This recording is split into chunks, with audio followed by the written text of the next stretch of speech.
ونستعينه ونستغفره ونعوذ بالله من شرور أنفسنا ومن سيئات أعمالنا من يهده الله فلا مضل له ومن يضلل فلا هادي له وأشهد أن لا إله إلا الله وحده لا شريك له وأشهد أن محمدا عبده ورسوله أما بعد فإن خير الحديث كتاب الله وخير الهدي هدي محمد صلى الله عليه وسلم وشر الأمور محدثاتها وكل محدثة بدعة وكل بدعة ضلالة وكل ضلالة في النار.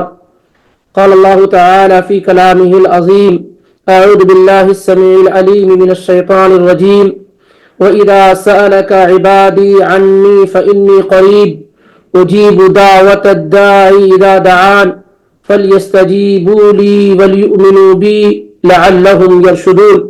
سبحانك لا علم لنا إلا ما علمتنا إنك أنت العليم الحكيم.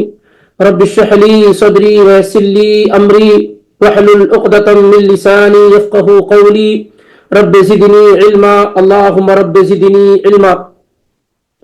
خالص اللہ رب العالمین کی توفیق، اس کے فضل و کرم سے ہم اور آپ اکٹھا اور جمع ہوئے ہیں. اللہ رب العالمین ہر اعتبار سے ہمارا اور آپ کا یہاں اکٹھا اور جمع ہونا مبارک بنائے اور اسے ہماری اور آپ کی نجات کا، کامیابی کا، بخشش کا، گناہوں کے کفارے کا، درجات کی بلندی کا سبب اور ذریعہ بنائے.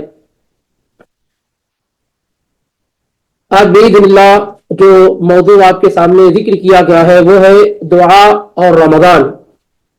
دعا اور رمضان یعنی رمضان کے مہینے میں دعا کا مقام اور مرتبہ، یا پھر رمضان کا دعا سے یا دعا کا رمضان سے کیا تعلق ہے. رمضان کے بارے میں ہم اور آپ یہ جانتے ہیں کہ یہ روزے کا مہینہ ہے، لیکن بہت سارے بھائی اس سے غافل رہتے ہیں کہ رمضان دعاؤں کا بھی مہینہ ہے اور رمضان کے وقت میں دعا کرنا دوسرے اوقات کے مقابلے میں زیادہ بہتر، پسندیدہ، مستحب اور قبولیت کا زیادہ مقام اور مرتبہ رکھنے والے. تو رمضان کا پورا مہینہ مبارک ہے اور اس مبارک مہینے کا روزہ اللہ رب العالمین نے فرض قرار دیا ہے، ضروری قرار دیا ہے. اور پھر روزے کی حالت میں اللہ رب العالمین بندے کی دعا رد نہیں کرتا، ریجیکٹ نہیں کرتا ہے.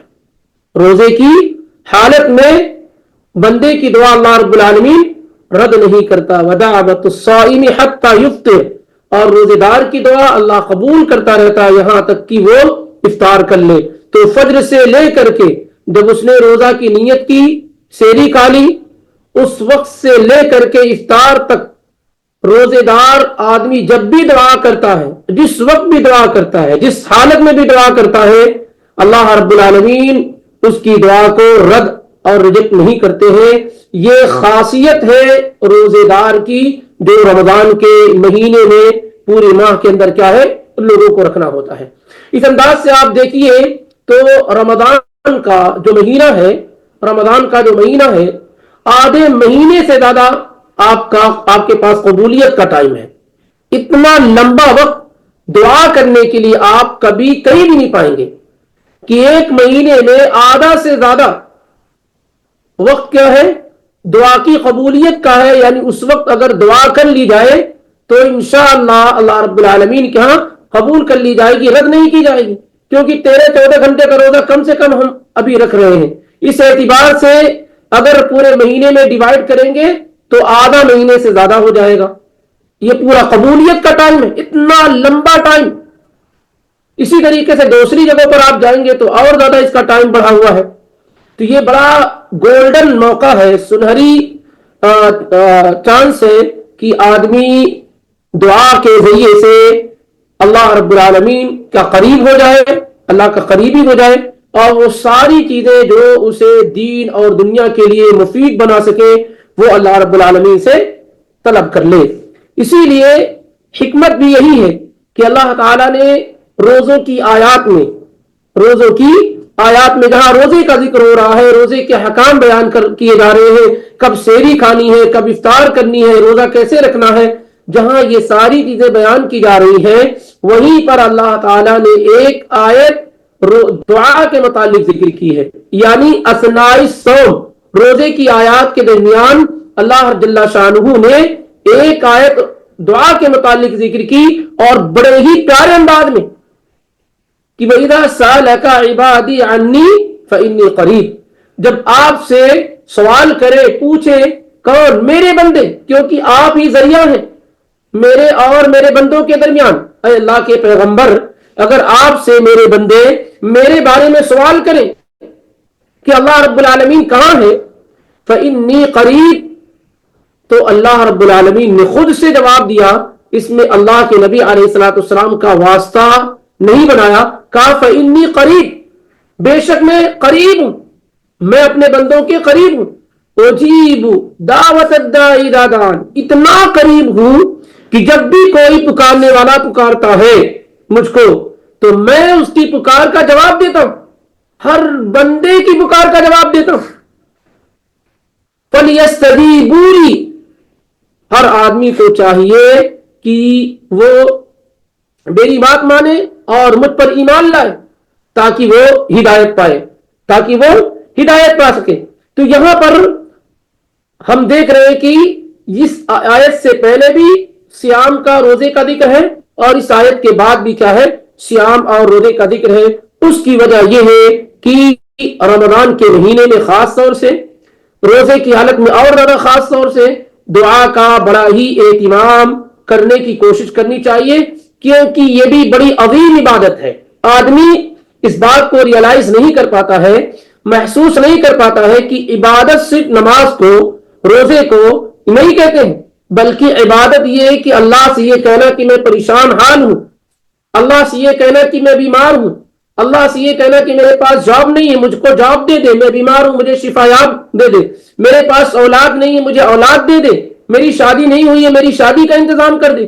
اس طرح کی چیزیں اللہ سے مانگنا، طلب کرنا، سوال کرنا، یہ عبادت ہے، اور عبادت بھی کوئی معمولی نہیں، بڑی ہی ٹاپ اور اعلیٰ درجے کی عبادت ہے۔ اللہ تعالیٰ سے سوال کرنا کیا ہے؟ عبادت ہے، کیونکہ جب آپ اللہ سے مانگتے ہیں تو گویا کہ آپ اللہ تعالیٰ کو یاد کر رہے ہیں، اور یہی بندے سے مطلوب ہے۔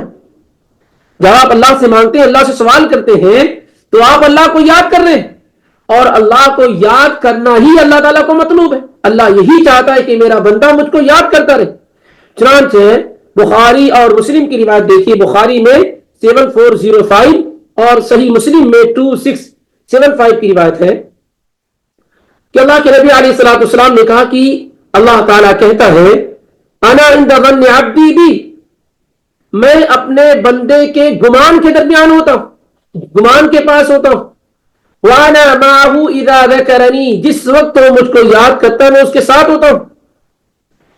اور دوسری روایت میں وانا معه اذا دعانی، جب وہ مجھ کو پکارتا ہے تو میں اس کے ساتھ رہتا ہوں۔ تو اللہ تعالیٰ کو پکارنا، اللہ تعالیٰ کو پکارنا یہ کیا ہے؟ گویا کہ اللہ کو اپنے قریب پانا ہے، اللہ سے سوال کرنا، اللہ کو یاد کرنا ہے۔ اور اس کا یہ مطلب نہیں کہ صرف نماز روزہ ہی اللہ کو یاد کرنے کا ذریعہ، بلکہ اللہ سے مانگنا، اللہ سے سوال کرنا، اپنی ضرورت کو اس کے سامنے رکھنا، یہ بھی کیا ہے؟ یہ ایک عظیم اور اعلیٰ درجے کی کیا ہے؟ عبادت ہے۔ اگر آپ سورہ غافر کی آیت نمبر 7 پڑھیں گے تو اس میں آپ پائیں گے کہ اللہ تعالیٰ نے کہا ادعونی استجب لکم، تم لوگ مجھ کو پکارو، تم لوگ کیا ہے؟ مجھ سے مانگو، مجھ سے سوال کرو، استجب لکم، میں تمہاری پکار کا جواب دوں گا۔ ان الذین یستکبرون عن عبادتی، جو لوگ میری عبادت سے تکبر کرتے ہیں، منہ موڑتے ہیں، اعراض کرتے ہیں، سیدخلون جہنم داخرین، وہ گہری جہنم کے اندر داخل کیے جائیں گے۔ آپ نے اندازہ لگا کہ اللہ تعالیٰ نے کہا مجھ کو پکارو میں تمہاری پکار کا جواب دوں گا، اور آگے کا اللہ نے جو میری عبادت سے منہ موڑتے ہیں، کیونکہ دعا کرنا یہ عبادت ہے، بلکہ عبادت کا ہائی لیول ہے۔ اللہ کے نبی صلی اللہ علیہ وآلہ وسلم بیان فرماتے ہیں الدعاء هو العبادہ، دعا کرنا ہی عبادت ہے، اللہ کو پکارنا ہی عبادت ہے۔ جیسے نبی علیہ الصلوۃ والسلام نے کہا الحج عرفہ، عرفہ کے اندر وقوف کرنا، اسٹے کرنا، یہی حج ہے. ایسے آپ نے فرمایا الدعاء هو العبادہ، اللہ سے مانگنا، اللہ سے سوال کرنا، اللہ کو پکارنا، یہی عبادت ہے، کیونکہ یہ عبادت کی بڑی اہم جان ہے. یہ روایت آپ دیکھیں گے سنن ابو داؤد میں 1479 میں اور ترمذی میں 2372 کے اندر. اور ایسی ہی ایک اور روایت اللہ کے نبی علیہ الصلوۃ والسلام سے آئی ہوئی ہے. آپ فرماتے ہیں لیس شیء اکرم علی اللہ تعالی من الدعاء، اللہ کے نزدیک دعا سے زیادہ کوئی چیز مکرم اور محترم نہیں ہے، دعا سے زیادہ کوئی چیز عزیز نہیں ہے، کوئی چیز محبوب نہیں اللہ رب العالمین کو. یعنی اللہ سے مانگنا، اللہ سے سوال کرنا، یہ اللہ تعالیٰ کو سب سے زیادہ پسند ہے. یہ روایت آپ سنن ترمذی میں 3370 کے اندر پائیں گے. تو یہ گویا کی دعا عبادت ہے، بلکہ دعا ہی عبادت ہے، اور دعا اللہ تعالیٰ کے ہاں بڑا ہی محترم مکرم عمل ہے. اس لیے اس میں غفلت اور سستی نہیں ہونی چاہیے. اسی لیے کوئی آدمی اگر اللہ رب العالمین سے نہ مانگے، وہ سوچتا ہے کہ کیا مانگوں میں، سب تو ہے میرے پاس، اولاد ہے، مال ہے، مکان ہے، گاڑی ہے، بیوی ہے، بچے ہیں، جاب ہے، سب تو مانگوں کیا اللہ رب العالمین سے. سبحان اللہ. اگر یہ خیال پیدا ہو جائے، اگر کوئی آدمی اللہ سے نہ مانگے تو وہ بہت بڑی محرومی کا شکار ہے. سب کچھ ہو اگر آپ کے پاس تو دیا ہوا اللہ کا، پھر بھی اللہ کو یاد کرنا، اللہ سے مانگنا ہے، آخرت مانگنی ہے، جنت مانگنی ہے، جہنم سے پناہ مانگنی ہے. اگر آپ یہ سمجھتے ہیں کہ یہی چند چیزیں آپ کے پاس ہیں تو اللہ سے کیا مانگنا. ایک انسان کے پاس کیا ہوتا ہے، جاب نہیں ہوتی تو اللہ اللہ اللہ اللہ کرتا ہے. ایک آدمی کے پاس جو ہے مکان نہیں تو اللہ اللہ کرتا ہے، اور جب یہ چیزیں ہو جاتی ہیں تو بھول جاتا اللہ تعالیٰ کو. وہ سمجھتا ہے کہ یہی چیزیں صرف اللہ سے مانگی جاتی. بھائی اللہ سے جنت بھی مانگی جاتی ہے، جہنم سے پناہ مانگی جاتی ہے، قبر کے عذاب سے پناہ مانگی جاتی ہے، اپنے عمل کی قبولیت کے لیے دعا اللہ رب العالمین سے کی جاتی ہے، یہ مانگا جاتا ہے. نبی علیہ الصلوۃ والسلام کی صحبت مانگی جاتی ہے، جنت میں اعلیٰ اور اونچا مقام مانگا جاتا ہے، نبی صلی اللہ علیہ وسلم اور صحابہ کا ساتھ مانگا جاتا ہے. کتنی چیزیں مانگنے کی ہوتی ہے، کتنی چیزیں ہمیں چاہیے ہوتی ہیں، لیکن چند چیزیں اگر انسان کے پاس ہو جاتی ہیں نا تو پھر اس کو اللہ کی ضرورت نہیں محسوس ہوتی. کیا بس یہی چند چیزیں، مکان ہو گئی، گاڑی ہو گئی، صحت ہو گئی، دولت ہو گئی، اولاد ہو گئے، سب ہو گیا. اگر یہ چند چیزیں تو اب اس کو لگتا ہے کہ اسے اللہ تعالیٰ کی ضرورت نہیں ہے. بڑی محرومی کی چیز ہے یہ کہ یہ تو چند چیزیں ہیں. اللہ تعالیٰ کی نعمتوں میں سے کتنی نعمتیں ہیں جو اللہ تعالیٰ کے پاس ہیں، جس کا ہمیں اللہ رب العالمین سے سوال کرنا ہے. تو انسان کو اللہ رب العالمین سے کثرت سے مانگنا چاہیے، سوال کرنا چاہیے، اور اس میں کوتاہی نہیں کرنا چاہیے، کیونکہ اللہ سے مانگنا ہی عبادت. ابو ہریرہ رضی اللہ تعالیٰ عنہ کی حدیث پڑھیے، اللہ کے نبی علیہ الصلوۃ والسلام نے کہا من لم یسأل اللہ یغضب علیہ، جو آدمی اللہ سے نہیں مانگتا ہے، اللہ سے سوال نہیں کرتا ہے تو اللہ تعالیٰ اس پر غضبناک ہو جاتا ہے، غصہ ہوتا ہے اللہ تعالیٰ اس پر جو اللہ سے نہیں مانگتا ہے. یہ سنن ترمذی کے اندر ہے 3373 کے اندر، اور ابن ماجہ کے اندر ہے 3827 کے اندر، اور الفاظ سیم ایسے ہی ہیں کہ من لم يدع اللہ سبحانہ غضب علیہ، جو اللہ تعالیٰ کو نہیں پکارتا ہے، اللہ سے دعا نہیں کرتا، اللہ کو نہیں پکارتا ہے تو اللہ تعالیٰ اس پر ناراض ہو جاتا ہے. اللہ تعالیٰ کیا ہے، اس پر ناراض ہو جاتا ہے. تو دعا کرنا یہ بڑی اعلیٰ درجے کی عبادت ہے اور اللہ کو بہت پسند ہے. اللہ تعالیٰ کو یہ حالت جب ہم اللہ کے سامنے روتے ہیں، گڑگڑاتے ہیں، مانگتے ہیں اللہ رب العالمین سے، سوال کرتے ہیں اللہ سے، مجھے اولاد چاہیے، مجھے بچے چاہیے، مجھے شادی ہونا، مجھے جاب چاہیے، یہ عمل اللہ تعالیٰ کو بہت پسند ہے. یہ عمل اللہ تعالیٰ کو کیا بہت پسند ہے، کیونکہ اصل میں بندے اور اللہ میں یہ بہت بڑی چیز ہے. اللہ دینے والا ہے، بندہ مانگنے والا ہے. اللہ غنی ہے، بندہ محتاج ہے. یہ جو چیز ہے نا، یہ عبادت کی بڑی اعلیٰ کوالٹی ہے. یا ایھا الناس انتم الفقراء الی اللہ واللہ هو الغنی الحمید. اے سارے لوگوں، تم سب فقیر ہو، محتاج ہو، ضرورت مند ہو، بے نیاز، جس کو کسی چیز کی ضرورت نہیں ہے، وہ صرف اللہ وحدہ لا شریک کی ذات ہے، اور جو سب کو نوازنے والی اور سب کو دینے والی. تو اللہ رب العالمین سے سوال نہ کرنا، اللہ سے نہ مانگنا، یہ اللہ تعالیٰ کے غصے کا سبب اور ذریعہ. اگر آپ دن گزر جاتا ہے، آپ نے اللہ سے کچھ نہیں مانگا، دن گزر گئے، آپ نے اللہ سے کوئی چیز نہیں مانگی، تو آپ اندازہ کریے کہ کس قدر محرومی والا معاملہ ہے. کہ اللہ ہم پر غضبناک اور غصہ تو نہیں، سبحان اللہ. اللہ نہ مانگنے سے غصہ ہوتا ہے. اللہ سے جب بندہ نہیں مانگتا ہے تو اللہ غصہ ہوتا ہے. اور بندے کا معاملہ کیا, جب اس سے مانگو تو غصہ ہوتا ہے. جب تک کسی آدمی سے کچھ نہ مانگو, بہت اچھے تعلقات ہیں, جہاں اس سے مانگنا آپ نے شروع کر دیا تعلقات میں گراوٹ آنی شروع ہو گئی. شاید کہتا ہے شاعر, لا تسألن بنی آدم حاجتا وصل الذی ابواب لا تحجب, کہ آدم کی اولادوں سے مت مانگو, اس ذات سے مانگو جس کے دروازے کبھی بند نہیں ہوتے ہیں. اللہ یغضب ان ترکت سوالہ, اللہ اس وقت ناراض ہوتا ہے جب آپ اس سے نہیں مانگتے ہیں. وہ بنی آدم حین یسأل یغضب, اور آدم کی اولاد کب ناراض ہوتی ہے, جب آپ اس سے مانگتے ہیں. سبحان اللہ. اللہ اس وقت ناراض ہوتا ہے جب آپ اس سے نہیں مانگتے ہیں, اور آدم کی اولاد اس وقت ناراض ہوتی ہے جب آپ اس سے مانگتے ہیں. اس لیے رمضان کے مہینے میں دعا کا بڑا خصوصی لگاؤ اور تعلق ہے. ایک تو بڑا ہی مبارک مہینہ ہے, دوسرا اس مبارک مہینے میں اللہ تعالیٰ نے روزے کو ہم پر اور آپ پر افطار کی دعا یہ رد نہیں کی جاتی ہے جب تک کہ وہ افطار نہیں کر لیتا ہے. تو ایک لمبا ٹائم ہمارے پاس ہے اللہ رب العالمین سے مانگنے کے لیے اور اپنی دعا کو قبول کرانے کے لیے, تو اس میں غفلت اور سستی کا مظاہرہ نہیں کرنا چاہیے. اب آئیے ہم بڑی تیزی کے ساتھ یہ جاننے کی کوشش کرتے ہیں کہ دعا کے آداب کیا ہیں, اللہ سے مانگا کیسے جائے, سوال کیا جائے کیسے جائے. کیونکہ جس اللہ نے کہا ہے کہ مانگنا اللہ سے یہ سب سے بڑی عبادت ہے, اس نے مانگنے کا طریقہ بھی ہمیں بتایا اور سکھایا ہے. اس نے بتایا کہ اللہ سے مانگنے کا طریقہ کیا ہے.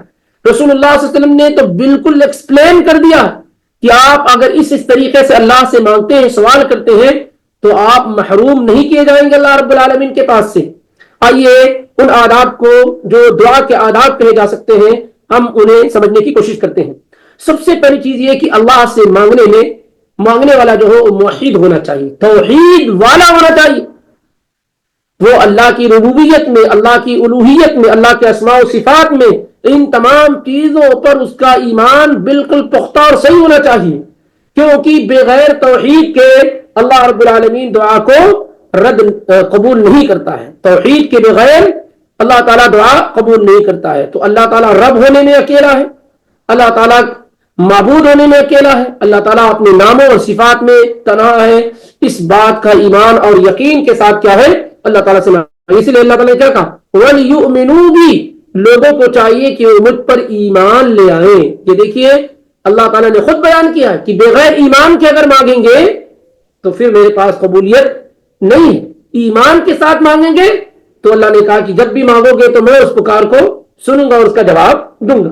تو یہ پہلی اور بنیادی چیز ہے کہ آدمی مانگنے والا موحد ہو, توحید والا ہو, اللہ تعالیٰ کو اس کے رب ہونے میں, اس کے معبود ہونے میں, اس کے اسماء و صفات میں تنہا سمجھنے والا. یہ وہ چیز ہے جو زندگی میں ہر وقت اور ہر لمحہ ضروری, صرف دعائی میں نہیں بلکہ کوئی بھی عبادت آپ کی توحید کے بغیر قبول نہیں کی جا سکتی. اس لیے سب سے زیادہ ہم و غم آپ کا ہونا چاہیے, فکر آپ کی ہونی چاہیے توحید کو درست کرنا اور اسی پر مضبوطی سے کے ساتھ قائم و دائم رہنا اور اللہ سے دعا کرتے رہنا کہ اللہ اسی عقیدے کے ساتھ, اسی توحید کے ساتھ میں اس دنیا سے رخصت ہونا چاہتا ہوں. یہ دعا بھی کرتے آدمی رہے, یا مقلب القلوب ثبت قلبی علی دینک. اللہ کے نبی علیہ الصلوۃ والسلام کثرت سے دعا کرتے تھے, اے دلوں کو پھیرنے والے, بدلنے والے, میرے دل کو اپنے دین پر ڈٹا دے, جما دے, ثابت قدم رکھ دے. تو آدمی کی سب سے بڑی ہم و غم جو ہونی چاہیے دنیا کے اندر کیا ہے کہ وہ موحد ہو اور موحد ہی کی حالت میں اس کی وفات ہو. یہ سب سے بڑا, وَلَا تَمُوتُنَّ إِلَّا وَأَنْتُمْ مُسْلِمُونَ, تمہاری وفات نہیں ہونی چاہیے, تمہیں موت نہیں آنی چاہیے مگر اس حال میں کہ تم مسلم ہو. تم کیا ہو, مسلم ہو. کیونکہ اس حالت میں اگر وفات ہو گئی تو جنت انشاءاللہ یقینی ہے. اگرچہ انسان کے پاس کچھ گناہ بھی ہو تو ہو سکتا ہے کہ اللہ تعالیٰ اسے معاف کر دے اور ہو سکتا ہے کہ وہ اپنے گناہوں کی سزا کاٹے اور اس کے بعد جنت میں داخل ہو جائے. لیکن توحید والوں کے لیے جنت کیا ہے, یقینی ہے, وہی ان کا ٹھکانہ ہے. تو یہ پہلی شرط ہے یا پہلا ادب ہے دعا کا کہ مانگنے والا کیا ہو, توحید والا ہو. مشرک آدمی خوب چیختا چلاتا رہے گا, دعا قبول نہیں ہوگی. قبروں کی سجدہ ہو رہی ہے,